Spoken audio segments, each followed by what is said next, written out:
Hi guys, নমস্কাৰ মই অৰ্চিতাই আপোনালোক সকলোকে পুনৰবাৰৰ কাৰণে স্বাগতম জনাইছো ফুড উইথ মুড চেনেললৈ আৰু আজি আপোনালোকৰ কাষলৈ লৈ আহিছো চিকেন সুপৰ এটা ৰেচিপি তাকো লোকেল ষ্টাইলত আসলে কথাটো এনেকুৱা যে ঠাণ্ডাৰ দিন আহিছে আৰু ঠাণ্ডাৰ দিনত জালুক দিয়া সুপ খোৱাৰ মজাই বেলেগ হেয়া লাগিলে চিকেনে হওক বা ভেজ সুপে হওক হয়নে নহয় বাৰু বাকি যি কি নহওক মোৰ ৰেচিপিখিনি চাই যদি আপোনালোকে ভাল পাইছে তেনেহলে চেনেলটো সাবস্ক্ৰাইব কৰিব বেল আইকনটো প্ৰেছ কৰি দিব like share comment and suggestion দিব বুলিও আশা কৰিলো সো এতিয়া দেৰি নকৰি বলকচোন যাও আজিৰ ৰেচিপিটো আৰম্ভ কৰো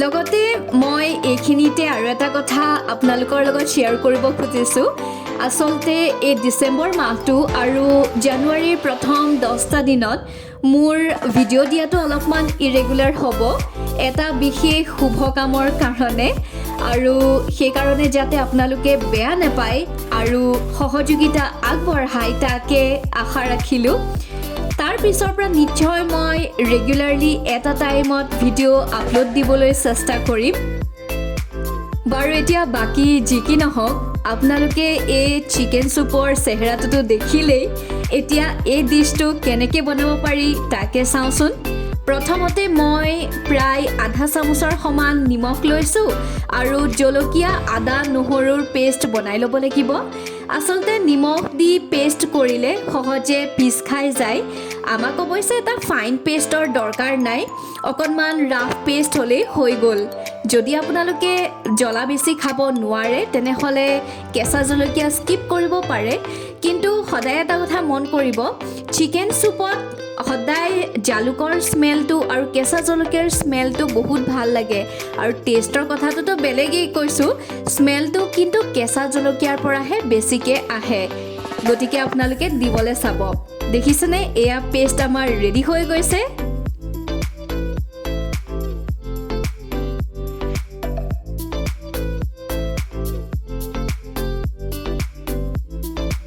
আজিৰ চিকেন সুপৰ কাৰণে মই প্ৰায় 170 গ্ৰামৰ সমান লোকেল চিকেন লৈছোঁ আৰু সেইখিনিৰ আমি এতিয়া প্ৰথমতে ড্ৰাই ৰোষ্ট কৰি ল'ব লাগিব এটা কথা আপোনালোকে নটিচ কৰিছে চাগে মই চিকেনখিনিৰ মেৰিনেশ্যন নাই কৰা ডাইৰেক্ট ৰোষ্ট কৰিছোঁ আৰু আটাইতকৈ ইম্পৰ্টেণ্ট কথা এইটো যে ৰোষ্ট কৰোঁতে ফ্লেমটো আপোনালোকে মিডিয়াম টু হাই ফ্লেমত ৰাখিব আমাৰ এইটো ইণ্টেনশ্যন নহয় যে চিকেনখিনি আমি সিজাব খুজিছোঁ সেইটো নহয় আসলতে চিকেনৰ গাত চাৰকোল মাৰ্ক পৰালৈকে আমি ৰোষ্ট কৰি থাকিব লাগিব আৰু চাৰকোল মাৰ্ক মানে চিকেনৰ গাত অকণমান ৰেডিছ ব্ৰাউন টাইপ বা অকণমান ক'লা ধৰণৰ এটা মাৰ্ক পৰে চিন আহে যেতিয়া আমি ৰোষ্ট কৰি থাকোঁ সেই অৱস্থাটোলৈকে আমি ফ্ৰাই কৰি থাকিব লাগিব দেখিছেনে কেনেকৈ ধুনীয়াকৈ চাৰকোল মাৰ্ক পৰিছে আৰু এইটো ষ্টেজত মই নিমখ ব্যৱহাৰ নাই কৰা কাৰণ নিমখ ব্যৱহাৰ কৰিলে চিকেনৰ পৰা পানী ওলাই যাব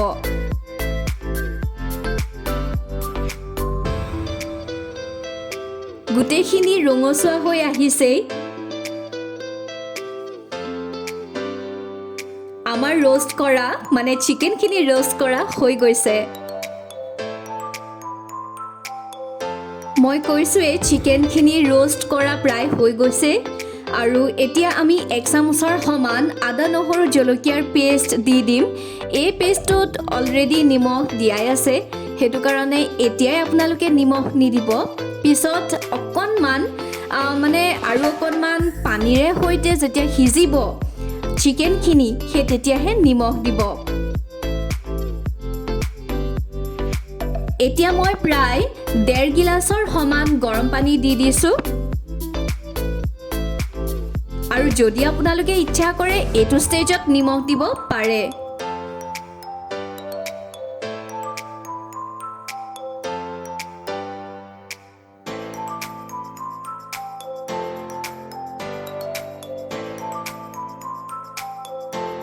আৰু এতিয়া বাকি বস্তুখিনিও আমি লগতে দি দিম মই পিঁয়াজ পাতৰ তলৰ বগা অংশ অকণমান দি দিছোঁ এতিয়া।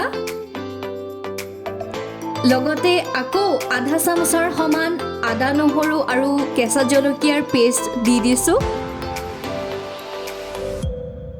আৰু সৰু 1 চামুচৰ সমান মই ক'লা জালুকৰ গুড়ি দিছোঁ। যদি আপোনালোকে জালুকৰ জ্বলাটো খাব নোৱাৰে তেনেহ'লে বগা জালুক ব্যৱহাৰ কৰিব। বগা জালুকৰ জ্বলাটো নাথাকে কিন্তু জালুকৰ স্মেলটো থাকে। লগতে অকণমান ধনিয়াও দিছোঁ। অলপমান ধনিয়া পিছলৈও দিবলৈ থৈ দিছোঁ।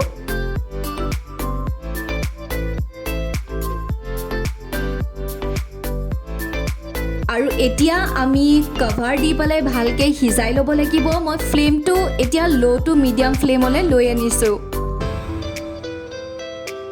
কাৰণ লোকেল চিকেন সিজিবলৈ অকণমান সময় লাগে।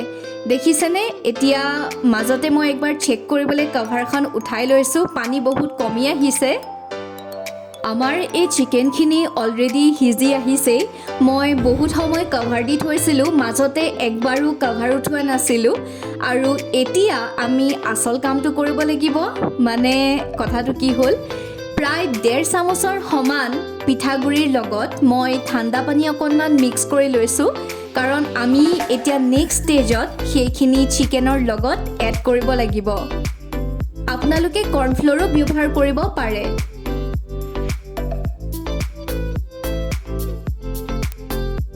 আৰু এতিয়া চিকেনখিনিত আমি আৰু অকণমান কুহুমীয়া গৰম পানী এড কৰি দিম।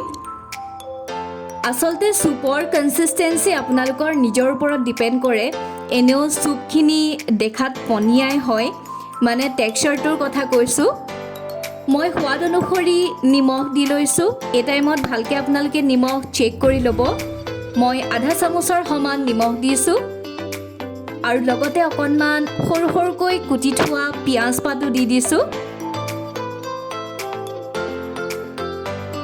আৰু লগত আহিব এটা টুইষ্টটো হৈছে আমাৰ পালেং শাক। মই অকণমান পালেং শাক সৰু সৰুকৈ কাটি দিছোঁ। আপোনালোকে পালেং শাক আগত দি নিদিব। চিকেনখিনি কমপ্লিটলি সিজাৰ পিছতহে ব্যৱহাৰ কৰিব, কাৰণ পালেং শাকৰ কালাৰটো নহ'লে চেঞ্জ হৈ যায় যদি বেছিকৈ সিজি থাকে।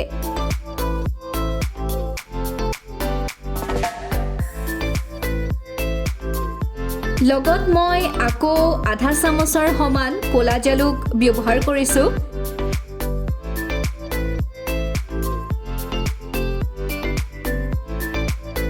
আৰু এতিয়া আমি গুলি ৰখা পিঠাগুড়িখিনি এড কৰি দিম।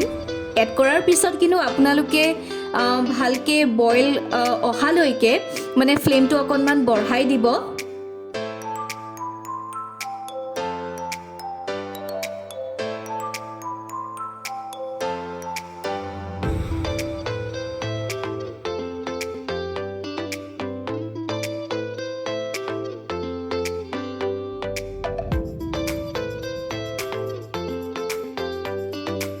আমাৰ চিকেনখিনি মানে চিকেন চুপখিনি প্ৰায় হৈ আহিছেই।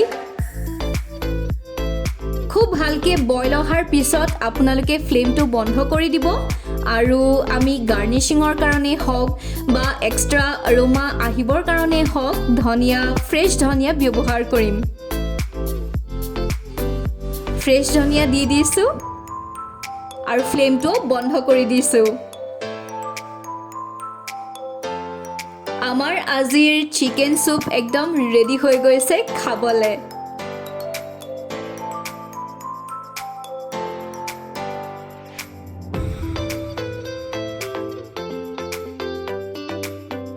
এটা কথা কিন্তু ক'ব লাগিব, আচলতে ঠাণ্ডাৰ দিনত চিকেন চুপৰ ৰেচিপিটো কিন্তু সঁচাকৈ এটা আল্টিমেট ৰেচিপি। আল্টিমেট বুলি এইকাৰণেই কৈছোঁ কাৰণ এই ৰেচিপিটো বহুত টেষ্টি হয়, হেল্ডি হয়, বহুত চিম্পল হয় আৰু লগতে এটা সাধাৰণ চিকেন চুপৰ ৰেচিপিৰ অলপ হ'লেও অসাধাৰণ ৰূপটো আপোনালোকক দেখুৱালোঁ। মানে চিকেনখিনি ৰ'ষ্ট কৰি। চিকেনখিনি এইকাৰণেই ৰ'ষ্ট কৰা হৈছিল কাৰণ এটা খুব ধুনীয়া স্ম'কি অৰোমা আহে মানে চুপটোলৈ, চিকেন চুপটোলৈ। গতিকে আপোনালোকে ঘৰত এনেকৈ ট্ৰাই কৰি চাব। কেনেকুৱা পাইছে কমেণ্ট ছেকশ্যনত জনাবলৈ নাপাহৰিব। পুনৰবাৰ নতুন ৰেচিপিৰ সৈতে আপোনালোকৰ কাষলৈ আহিম আৰু তেতিয়ালৈকে আহিছোঁ। Thank U.